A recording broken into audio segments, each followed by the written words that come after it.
Aujourd'hui, je vous explique tout ce que vous devez savoir sur les fameux frais de notaire que vous allez payer lorsque vous achetez un bien. Lors d'une acquisition immobilière, l'acquéreur doit s'acquitter de frais d'acquisition qu'on appelle également frais de notaire. Ils sont à régler au moment de la signature de l'acte authentique. Les frais d'acquisition sont composés de diverses taxes comme la taxe de publicité foncière, d'impôts, de droits de mutation qu'on appelle aussi droits d'enregistrement et de la rémunération du notaire qu'on appelle aussi émolument.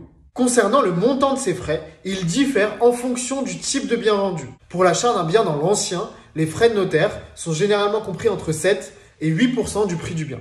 Petite astuce pour faire baisser les frais de notaire, c'est de sortir le mobilier du prix de vente et de mettre les frais d'agence à la charge acquéreur.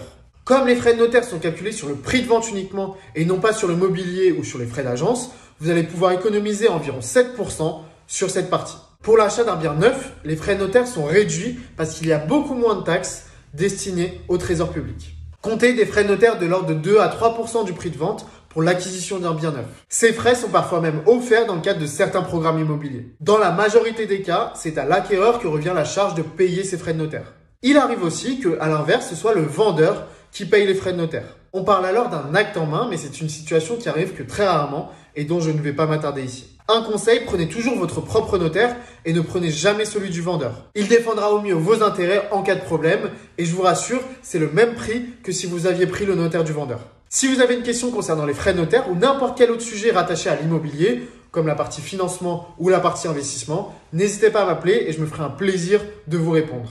Et moi je vous dis à très vite.